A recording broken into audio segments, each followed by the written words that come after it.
विचारहरूबाट सर्वकार्य सिद्धि। दृढ सङ्कल्प नै सफलताको साँचो हो।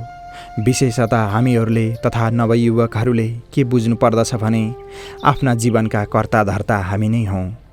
भाग्य कुनै वस्तु होइन। दृढ विचार भएका मानिसहरूका बसमा भाग्य हुन्छ।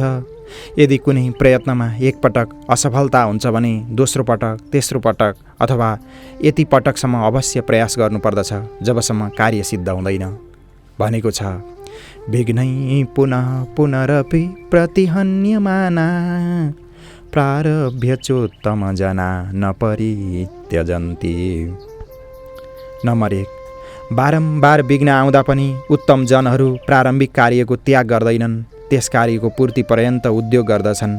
आफ्नो वर्तमान स्थितिको हुनेसम्म सदुपयोग गर र आफ्नो आदर्शलाई निश्चित गरेर दृढ विश्वास राख कि त्यस आदर्शसम्म पुग्ने शक्ति तिमीमा छ।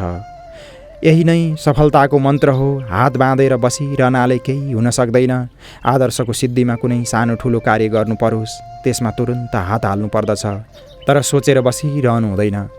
यति सानो प्रयत्नबाट के सफलता हुन सक्छ? स्वल्प आरम्भ क्षेम कर, अल्प आरम्भ गर्नाले नै महान कार्यको सिद्धि हुन्छ भनिएको पनि छ। गच्छन् पिपिलीको याति योजनानां शतान्यपि अगच्छन् वैनतेयोपि पदमेकं न गच्छति। नम्बर 2, हिँड्दै रहनाले कमिला धेरै योजन टाढा पुग्छ, तर धेरै उड्ने पक्षीहरूको राजा गरुड पनि म एकैछिनमा पुगिहाल्छु नि भन्ने सोचेर बसिरहनाले एक पाइलो पनि चल्न सक्दैन। सफलता प्राप्त गर्नका लागि यो दोस्रो मन्त्र हो। नम्बर 3, तिमीले आफ्नो चारैतिर सफलताको वातावरण उत्पन्न गर्नुपर्दछ। आफ्ना विचारहरूमा सफलताका विचारहरूलाई पूर्ण रीतिले भर्नुपर्दछ, किनभने सफलता प्राप्तिको कारण तिमीबाट भिन्न छैन। तिमी भित्र नै पूर्णतया तिमीमा विद्यमान छ। खोजेर हेर, यो तिम्रो तेस्रो मन्त्र हो। एकजना विद्वानको भनाइ छ, सफलता अथवा वैभव पाउनु हाम्रो अधिकार हो। यस कुरामा विश्वास गर, सफलता अवश्य होला। हामीमा केही कमी वा अयोग्यता छ जसबाट हामीलाई सफलता वा योग्यता प्राप्त भएको छैन भन्ने हाम्रो मनोवृत्तिको नाश हुनासाथ सिद्धि होला।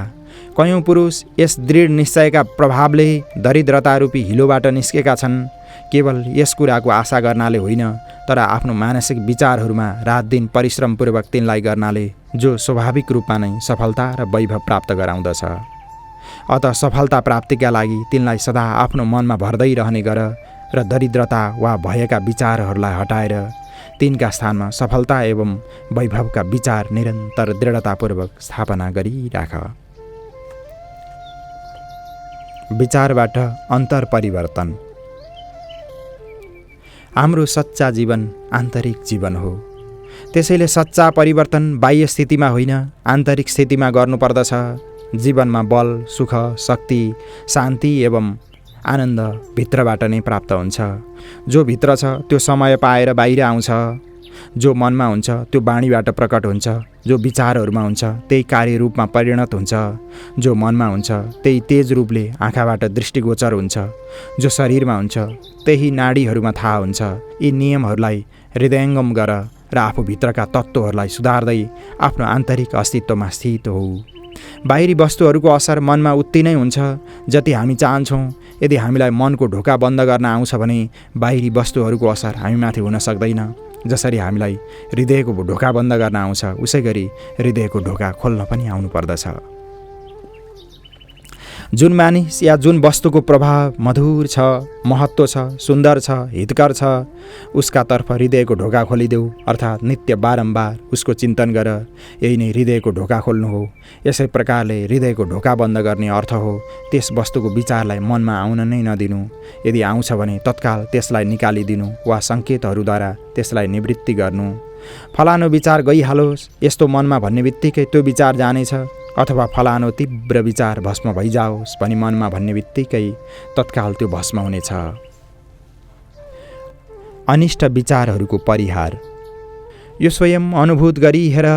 त्यसैले आफ्ना इष्टदेव अथवा सत्य पुरुषहरूका तर्फ मनको द्वार सदा खुला राख र अपवित्र वासनाहरू र अनिष्ट वस्तुहरूतिर मनको द्वार बन्द गरिदेऊ, अर्थात् ती विचारहरूलाई मनमा आउन नै नदेऊ जसबाट तिनको प्रभाव हामीमाथि नपरोस्। जस्तो कुनै मानिस बहिरो छ भने उसका लागि शब्दको अस्तित्व नै हुँदैन, कुनै पनि शब्द उसको अनुभवमा नै आउने छैन। त्यसै गरी कुनै शब्द कानमा पर्ने बित्तिकै हामी त्यसमा ध्यान नदिउँ, यो ठानौँ हामीले त्यस कुरालाई सुनेनौँ, यस तत्त्वलाई व्यवहारमा ल्याउनाले यस वस्तुको अस्तित्व हाम्रो लागि रहने छैन। यसै दृष्टिलाई लक्ष्यमा राखेर जुन वस्तु वा अनुभवलाई हामी मनमा ल्याउन चाहन्छौँ, ल्याउन सक्छौँ र जसलाई मनले चाहँदैनौँ त्यसलाई टाढा हटाउन सक्छौँ। कुनै पनि उच्च कल्पनालाई मनमा स्थापना गरेर हामी आफूलाई विशाल बनाउन सक्छौँ वा अधम वासनालाई मनमा राखेर नरक कुण्डको बास पनि गर्न सक्छौँ। जो मानिस पाप वा भुलको तर्फ आफ्नो हृदयरूपी द्वारलाई बन्द राख्दछ र ईश्वर तथा सत्यतर्फको द्वारलाई खुला राख्दछ, त्यो घोर अन्धकारबाट निस्केर उज्जवल प्रकाशमा आउँछ। उसका लागि पाप र भुल अदृश्य हुन जान्छन्। प्रभुको साम्राज्यमा प्रवेश गर्ने बित्तिकै पाप र भुल सदाका लागि विदा भइहाल्छन्। त्यो परमात्माको कोखमा विश्राम लिन लाग्दछ। उसमा नवीन चैतन्य आउन थाल्छ र प्रभुमय भई जीवन मुक्त हुन जान्छ। उसलाई स्मरण हुन्छ हजारौँ रात्रि अन्धकारमा बितेका हुन्, अब प्रभुको उपकार स्मरण गर्ने सुअवसर प्राप्त भएको छ। यो नियम केवल आध्यात्मिक कार्यहरूमा नै लागू नभई सांसारिक कार्यहरूमा पनि लागू हुन्छ। यो नियम जीवनका उल्झनहरूलाई सुल्झाउनेछ। यदि तिमी कुनै अनिष्ट विचार वा वासनाबाट मुक्त हुन चाहन्छौ भने यो कुरा पूर्ण रीतिले सम्झ। त्यो विचार वा वासना तिमीमा छँदै छैन। त्यसमा ध्यान दिएनौ भने विचार वा वासना मनबाट स्वतः टाढा हटेर जानेछ। यस्तै नै राम्रो विचार वा उच्च भावना गर्नका लागि बारम्बार त्यसको चिन्तन गर। त्यो अघिबाट नै तिमीलाई प्राप्त छ। यस्तो निरन्तर भावना गर्यौ भने त्यो वस्तु अवश्य र शीघ्र प्राप्त हुनेछ। यो मानसशास्त्रको अनुभूत प्रयोग हो। गरेर हेर, अवश्य लाभ होला। जस्तो कुनै व्यक्ति गायन वा भाषण अथवा नाटकमा अभिनय गर्न दक्ष हुन चाहन्छ भने उसले ठिक रीतिले आफ्नो पाठ पुरा गर्नुपर्दछ। निरन्तर त्यसै विचारको चिन्तनमा रहनुपर्दछ र त्यस काममा आफूलाई यस्तो तन्मय गर्नुपर्दछ स्वयं आफूलाई पनि बिर्स्योस्। यही सफलताको प्रथम सिँढी हो। यस सिँढीमा चढ्नाले तिमीलाई निश्चय र विश्वास हुनेछ। यसबाट तिमीलाई गायन वा भाषणमा अथवा कुनै पनि काममा कठिनाई प्रतीत हुने छैन, किनभने त्यो कार्य तिम्रो लागि स्वाभाविक हुन जानेछ। तबसम्म प्रयत्न गर्नुपर्दछ जबसम्म स्वाभाविकता आउँदैन। जहाँ स्वाभाविकता आयो त्यहाँ मानिस उत्साह सम्पन्न हुन जान्छ र निसङ्कोच भएर भाषण आदि गर्न सक्छ र आफ्नो विचारहरूको प्रभाव अरूमाथि पार्न सक्छ। त्यसैले अझै अन्तरमा प्रवेश गर, गहिरिएर उत्र, आफ्नो अन्तर प्रतिभाको दर्शन गर। सब तिमीलाई चमत्कार र त्यसको प्रभाव प्रतीत हुनेछ र बिना प्रयत्नले नै तिमी ठुला ठुला आश्चर्यजनक कार्य गर्न सक्नेछौ। प्रत्येक मानिसमा इच्छा स्वाभाविक हुन्छ। इच्छापूर्ति हुनाले उसलाई सुख हुन्छ। बाह्य वस्तुहरूको सृष्टिले क्षणिक सुख हुन्छ। भोगविलास र स्थूल पदार्थहरूको प्राप्तिले स्थायी सुख हुँदैन। आन्तरिक सुख स्थायी र अमर हुन्छ। त्यसैले उपयुक्त नियम स्थायी सुखका प्राप्तिमा लगाऊ। सांसारिक वासनाहरूतर्फ लक्षित भएनौ भने उच्च सुखको प्राप्ति अवश्य हुनेछ। यसमा किञ्चित पनि सन्देह छैन। कुनै काममा उत्ताउलोपना वा दरिद्रता नदेखाऊ। सबै काम धैर्यले गर। कहिलेकाहीँ जुन वस्तुको इच्छा छ त्यसको चिन्तन गर्दै गर, तब त्यो वस्तु समयभन्दा अगाडि नै प्राप्त हुन्छ र कहिलेकाहीँ केही समय लाग्दछ भने पनि चिन्तित नहौ। तिमीले जे मागेका छौ र जसलाई प्राप्त गर्नका लागि दीर्घकालीन चिन्तन गरेका छौ त्यो अवश्य प्राप्त हुनेछ। यसमा सन्देह छैन। आफ्नो अन्तरात्मा के भन्छ त्यही गर। धेरै मानिस उन्नतितिर अग्रसर हुन सक्दैनन्। यसको मुख्य कारण के हो भने अरूले उनका विषयमा के भन्दछन् यस कुरामा ती विशेष ध्यान दिन्छन्। तिमी आफ्नो स्थितिलाई जति राम्रोसँग बुझ्न सक्छौ उति अरू कदापि बुझ्न सक्दैनन्। त्यसैले अरूले तिमीलाई के भन्दछन्, के सम्मति दिन्छन् त्यसमा किञ्चित वास्ता नगर, तर तिम्रो अन्तरात्मा तिम्रा लागि के भन्दछ यसमा विशेष ध्यान देऊ। समग्र जगत तिम्रो स्मृति गरोस्, तर तिम्रो अन्तरात्मा तिमीसँग अप्रसन्न छ भने सबै प्रशंसा शरद ऋतुका बादलको सदृश हुन्छन्। तिम्रा भित्री प्रभुको के आज्ञा छ, तिम्रो विषयमा अन्तरात्मा के प्रेरणा गर्दछ, यही तिम्रा लागि हितकर छ। जुन काममा मन साथ दिँदैन त्यो काम कहिल्यै नगर। सबैजना स्तुति वा निन्दा गरून् तापनि उनका निन्दा स्तुतिमा आफ्नो निश्चित लक्ष्य कदापि परित्याग नगर, किनभने जीवन पथमा तिमीले अग्रसर हुनु छ, बढ्नु छ। यसैले सदा प्रेरकको प्रेरणाअनुसार कार्य गर। मोटर हाँक्नेहरू मोटर अडिरहेको ठाउँलाई छोडेर मोटर अगाडि बढाउँदछन्। यस्तै नै अहिका भुलहरू, दोषहरू, निर्बलताहरूलाई छाडेर, हटाएर वा पछाडि छाडेर अगाडि बढ्ने प्रयत्न गर। प्रभु तिमीलाई अगाडि बढ्ने प्रेरणा गर्दछन्। जुन भुलहरूलाई पछाडि छोडिआएका छौ तिनको स्मरण गर्नाले उतातिर चित्त तानिन्छ। बितेको कुरालाई बिर्सिदेऊ, भूतकालका कुराहरूलाई बिर्सँदा नै कल्याण छ। गाडेका मुर्दा उधिनेर केही लाभ छैन। जो आफ्नो विचारहरूका बलबाट परिस्थिति निर्माण गर्न सक्दछ त्यो महाशक्ति सम्पन्न भएर रचना गर्ने हुन्छ। यदि मान, ऐश्वर्य, आरोग्यता आदिका आकर्षणमा कोही विश्वास राख्दैन भने उसका ती वस्तुहरू पतनतर्फ अग्रसर हुन्छन् र उसको अवस्था दारिद्र्य, अपमान, निर्बलता र रोगयुक्त वस्तुहरू मेरो लागि विद्यमान छन्। उसलाई प्रत्येक वस्तु उसका इच्छाअनुसार प्राप्त हुन्छ। हेर केटीलाई 2 मिनेटमा त्यो तेरो पति हो, यसको कहिल्यै नाम नलिनु र आफ्नो जीवनलाई यसको जीवनमा मिलाइदिनु, आफ्नो इच्छालाई यसको इच्छामा लय गरिदिनु भनिदिनाले जीवन पर्यन्त त्यो त्यस्तै नै गर्दछ। जब शास्त्रले परमेश्वर तिम्रो स्वामी हो, तिमी उसको नाम कहिल्यै नबिर्स र आफ्नो इच्छालाई उसको इच्छामा लय गरिदेऊ भनी बारम्बार भन्छ भने के तिमी यसको पालना नगर्ने? हामीले आफ्नो सफलताको विषयमा कुनै प्रकारको सन्देह गर्नु हुँदैन। न त हाम्रो योग्यता यति नै हो भनी चित्त बुझाउनु पर्दछ। यसबाट हामीलाई जो सफलता प्राप्त हुन्छ त्यो अति थोरै हुन्छ। हामी आफ्ना विचारहरूलाई राम्रोसँग फैलन दिँदैनौँ, तर जे पनि अलिकति मिल्दछ त्यसैमा सन्तोष गर्दछौँ। हामीहरू यस निमित्त बनाइएका हौँ जीवन पूर्ण आनन्दको अनुभव गरौँ र जो हाम्रा उपयोगी वस्तुहरू छन् ती हाम्रा सामु थुप्रो लागिरहन्।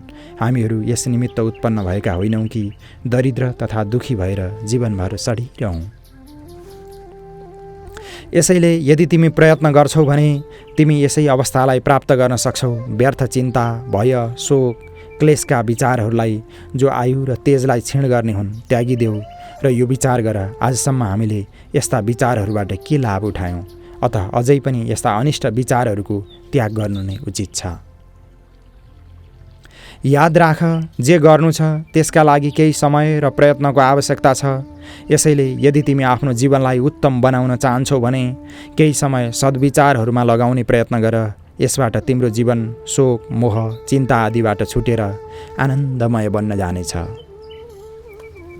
एकजना विद्वानको भनाइ छ, मनमा यस्तो कुनै विचार उठ्दैन जो कालान्तरमा महान शक्तिरूप नहोस् तथा ठुलोभन्दा ठुलो कार्य गर्नमा समर्थ नहोस्।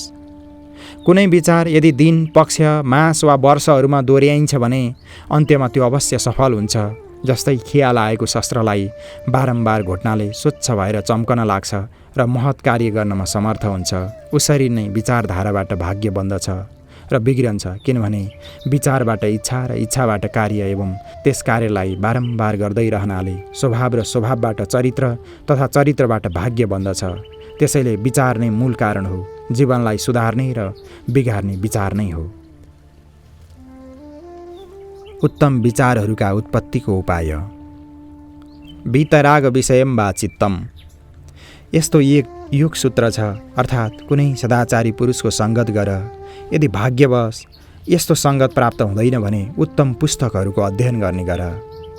प्रथमतः त्यस सदाचारी पुरुषलाई हेर कि त्यो स्वयं सांसारिक द्वन्द्वहरूबाट कसरी पर रहन्छ, त्यो कुन प्रकारले तिनमा लिप्त हुँदैन, कस्तो शान्त, धीर र स्थिर बुद्धि रहन्छ, उसमा कति आत्मसंयम छ, अरू सब मानिस कति सुगमताले उसका अधीन हुन जान्छन्, त्यो मान बढाइको भोको हुँदैन, आफ्ना इन्द्रियहरूको स्वामी हुनाले समस्त विश्वको स्वामी छ, उसको सामिप्यले दुखीहरूको दुःख दूर हुन्छ, शान्ति प्राप्त हुन्छ, उसका वचन अमृततुल्य हुन्छन्, उसका सँगबाट अपवित्र पनि पवित्र हुन जान्छ, संसार उसलाई पुज्दछ, उसमा परोपकारको अनन्त शक्ति भरिएको छ। यस प्रकार मानिस आफ्नो विचार शुद्ध गर्दा गर्दै सदाचारी हुन जान्छ। दोस्रो रीति यसको विपरीत छ, अर्थात् दुराचारीहरूलाई सब मानिस नराम्रो भन्दछन् र उसका नजिक कुनै सज्जन उभिनसम्म पनि मन पराउँदैनन्। तब उसको कस्तो डरलाग्दो गति हुन जान्छ। सब ऊदेखि घृणा गर्दछन् र उसका सम्बन्धी कुटुम्बीहरूको पनि शोचनीय दशा हुन जान्छ। त्यसैले आफ्नो मनमा यो सब विचार गरेर असत् कर्महरूलाई त्याग्ने अभ्यास गर्नुपर्दछ। पूर्वोक्त रीतिका अभ्यासले केही दिनमा हामीलाई आफ्नो आदर्शबाट च्युत हुने क्षणभरिलाई पनि इच्छा हुने छैन। आफूलाई महान शक्ति जागृत भएको प्रतीत हुनेछ, किनभने अभ्यास स्वयं नै एक महान शक्ति हो जसबाट संसारमा अनेकन महापुरुषहरू उच्च आदर्शयुक्त हुन पुगेका छन्। त्यसैले अभ्यासद्वारा जब मानिसको इच्छा शक्ति प्रबल भएर उठ्दछ तब त्यो मानिस अरूमाथि शासन गर्न सक्दछ। तिमी जस्तो भए पनि शक्ति, सिद्धि तथा सफलता प्राप्त गर्न सत्यको मार्गमा चल्न सिक। सबभन्दा पहिले आफ्ना विचारहरूलाई उत्तम कार्यमा लगाऊ। यो सब परम शान्त अवस्थामा प्राप्त हुने अभ्यासबाट नै हुन सक्छ।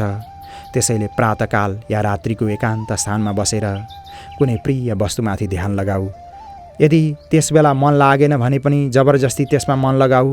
जब मन शान्त हुन्छ तब जसको तिमीलाई इच्छा छ त्यसको विचार गर। त्यसबेला जुन किसिमको विचार तिमीमा आउँछ उसैको अनुसार कार्य गर। यसबाट तिम्रो चिन्ता हटेर तिम्रो कार्य अघिको भन्दा उत्तम हुन जानेछ, किनभने हडबडीको दशामा कुनै पनि कुरो ठिकसँग बुझिँदैन। संसारमा यस्तो कुनै कार्य छैन जसको उपाय मनको शान्त अवस्थामा थाहा हुन नसकोस्। जबसम्म बाह्य सांसारिक वस्तुहरूलाई बिर्सने अभ्यास हुँदैन तबसम्म भित्रका सूक्ष्म शक्तिहरूको ज्ञान हुँदैन। जब उचित मार्गको अभ्यास गरिन्छ तब सत्य मार्गको प्राप्ति हुन्छ। सुरुमा केही कालका लागि एकान्त सेवनको अभ्यास गर। निर्बल विचारहरूलाई बलवान बनाउने साधन यही हो। जबसम्म यस्तो गर्दैनौ तबसम्म आफ्ना विचारहरूलाई कुनै मार्गमा एकाग्र गर्न सक्दैनौ र कुनै कार्यमा सफलता पनि प्राप्त गर्न सक्दैनौ। जहाँ तिमीले आफ्नो मनलाई बस गर्न सिक्यौ त्यहाँ आन्तरिक शक्ति आफसे आफ प्रकट हुन लाग्नेछ। पहिले जुन कामहरूमा असफल हुन्थ्यौ उनै काममा विश्वासले सफलता प्राप्त गर्नेछौ र सनै सनै अज्ञानबाट निवृत्त भएर ज्ञानको उदय हुँदै जानेछ। जब तिम्रा विचार माथितिर चल्न लाग्नेछन् तब बल, नम्रता, पवित्रता, प्रसन्नता तिम्रा रोम रोममा प्रकट हुन लाग्नेछन् र कुनै प्रयत्न बिना ठुला ठुला मानिसहरू तिमीतिर आकर्षित हुन लाग्नेछन् र तिनमाथि तिम्रो प्रभाव पर्न थाल्नेछ। जो आफ्नो मनमा दृढ र उपयोगी विचारहरूलाई स्थान दिन्छ त्यो आफ्ना मित्र आफै हो। जो अनिश्चित अनुपयोगी विचारहरूलाई मनमा आउन दिन्छ त्यो आफ्नो शत्रु आफै हो। मानिसको मन नै ईश्वरको निवास स्थान हो। त्यसैले त्यसमा जुन कुराहरूलाई प्रविष्ट हुन दिनु योग्य छ तिनैलाई प्रविष्ट हुन दिनुपर्दछ। जो यस नियमलाई पालना गर्न सक्दछ त्यो अपार संसारका वैभव प्राप्त गर्न सक्दछ। कुनै महापुरुषको भनाइ छ कि जिन ढुँडा तिन पाया गहरे पानी बैठ, अर्थात् सागरको गहिरो पानीमा पसेर जसले खोज्यो उसले पायो। तिम्रा इच्छाहरूलाई पूर्ण गर्नु तिम्रै बसमा छ। कर्मपूर्तिका लागि विचार कसरी गर्ने यो जान्नु पर्दछ। कार्यसिद्धिको शक्ति तिमीमा छ। तिमीमा जो असीम विचार गर्ने शक्ति छ उसैबाट प्राणी मात्रसँग सन्धि स्थापित हुन्छ। सिद्धि विशेष मानसिक स्थितिको परिणाम हो। मनको त्यस्तो स्थिति इच्छा शक्तिबाट उत्पन्न गरिन्छ। इच्छा शक्ति सम्पादन गर्नु तिम्रो अधिकारमा छ। विचारहरूका उन्नतिका साथ नवीन इच्छाहरू उत्पन्न हुन्छन् र जो इच्छाहरू तिम्रा पूर्णताका लागि उत्पन्न हुन्छन् तिनलाई प्राप्त गर्नु तिम्रो अधिकारमा छ। तिनमा आउने विघ्न पनि तिमी भित्रै छन् र तिनलाई हटाउनु पनि तिम्रो आन्तरिक शक्तिको अधीनमा नै छ। एकाग्रतापूर्वक गरिएको विचारले असम्भवलाई पनि सम्भव तुल्याउँछ। सच्चा आवश्यकताको ज्ञान गराइदिन्छ र आवश्यकता पूर्ति मार्ग पनि बताइदिन्छ। साथै तिम्रो पूर्णावस्था पनि तिमीलाई प्राप्त गराइदिन्छ। जब तिम्रो चित्तवृत्ति एकाग्रताले विश्व चेतनामा लय हुन लाग्छ तब तिम्रा शक्तिहरूका सीमाको बन्धन टुट्न लाग्छ र भय र संशयको निवारण हुन जान्छ। दुःख र क्लेश दिने विचारहरूको क्षय हुन जान्छ, अर्थात् यस्ता विचारहरू उठ्ने कार्य नै बन्द हुन जान्छ। तिमीभित्र एउटा अद्भुत तेज प्रकट हुन जान्छ जसबाट सब कामहरूमा सफलता प्राप्त हुन्छ। जब तिमीलाई विचारहरूमा एकाग्र हुन आउला तब तिम्रो मनोमय सृष्टि तिम्रा इच्छा अनुसार हुन थाल्नेछ। स्थूल जगत तिम्रो अनुकूल हुन जानेछ। सुखदायी अथवा दुःखदायी वस्तुहरूलाई प्राप्त गर, दुवै तिम्रो अधीन नै छ। यसको निर्णय गर्नु तिम्रो इच्छामाथि नै निर्भर छ। जसलाई तिमी चाहन्छौ उसलाई अवश्य प्राप्त गर्न सक्छौ। यदि तिमी प्रकृतिका प्रतिकूल चलिरहेका छौ भने तिम्रो सब काम विफल हुन सम्भव छ। तर यदि तिम्रो इच्छा शुद्ध र प्राकृतिक नियमहरूको अनुकूल छ तैपनि तिमीलाई त्यसमा अदृष्ट सहायताको विलक्षणता देखिँदैन भने पनि अन्त्यमा अवश्य सफलता प्राप्त होला। सर्वप्रथम जीवनको उद्देश्य स्थिर गर। उद्देश्य रहित जीवन दुःखरूप हुन जान्छ। यदि तिमीलाई सुख प्राप्तिको इच्छा छ भने दीर्घकालसम्म स्थिर सुखको खोजी गर। क्षणिक सुखको प्राप्तिमा नै आयु व्यतीत नगर। इच्छा शक्ति जति बलवान हुन्छ उति नै बलवान उपायहरूलाई खोजी निकाल्छ।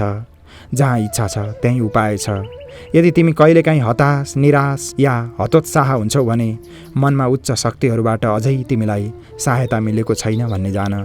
यिनका लागि तिमी एकाग्रतालाई पूर्णतया सम्पादन गर्ने प्रयत्न गर। एकाग्रता नै सब दुःखहरूलाई हटाउने अमोघ उपाय हो। एकाग्रता गर्नको सहज उपाय हो कि उठ्दा बस्दा खाँदा पिउँदा जुन वस्तुमा तिम्रो दृष्टि पर्छ वा जो वस्तु सामुन्ने आउँछ त्यसैमा मनलाई लगाई एकाग्र हो। यस अभ्यासबाट तिम्रा वृत्तिहरूलाई एकाग्र हुने स्वभाव पर्न जानेछ। फेरि तिमी इच्छाअनुसार कुनै पनि विषयमा आफ्ना वृत्तिहरूलाई एकाग्र गर्न सक्नेछौ। जो स्वेच्छापूर्वक एकाग्रता गर्न सक्छ त्यही बलवान हो, त्यही कर्मयोगी हो र त्यो कहिल्यै समयको खिचातानीमा पर्दैन। उसलाई आफ्ना पूर्वका भुलहरूलाई स्मरण गर्न समय मिल्दैन। त्यो सदा एकाग्रता र आनन्दमा निमग्न रहन्छ। यदि हामी आफ्नो मनमा निराशा र असफलताको स्थानमा आफ्नो जन्म सफल गर्ने विचारहरू गर्छौँ र हाम्रो जन्म सफल होस् भनी सदा सोद्धछौँ भने शीघ्र नै हामीले कल्याण मार्ग प्राप्त गर्नेछौँ। ध्यानद्वारा जति विचारहरूको संयम ज्यादा दृढ गर्न सकिन्छ उति नै प्राण शक्तिको नियन्त्रण बढी दृढ हुन्छ। उसमा फुरण शक्ति उत्पन्न हुन्छ र फुरण शक्ति जति जति केन्द्रीय भवन हुँदै जान्छ उति नै त्यो शक्ति तीव्र भएर इच्छा शक्तिका अनुसार सबलाई आकर्षित गर्ने कार्य सम्पादन गर्दछ। किनभने प्राण शक्तिमा अद्भुत आकर्षण शक्ति छ। सफलता प्राप्तिका लागि दुई कुराको आवश्यकता हुन्छ: पूर्ण विश्वास र नियमपूर्वक अभ्यास। यी दुवैको अवलम्बनबाट हामीलाई सफलता अवश्य प्राप्त हुनेछ, जसबाट हामी भय, शोक, चिन्तादिले तडपिरहेका प्राणीहरूको तथा आफ्नो कष्टलाई अवश्य हल्का गर्न सक्नेछौँ। सर्वे भवन्तु सुखिनः, सर्वे सन्तु निरामयाः, सर्वे भद्राणि पश्यन्तु, मा कश्चित् दुःखमाप्नुयात्। ओम शान्तिः शान्तिः शान्तिः। खप्तड बाबाद्वारा लिखित विचार विज्ञान पूर्ण हुन्छ। हरि ओम तत्सत्।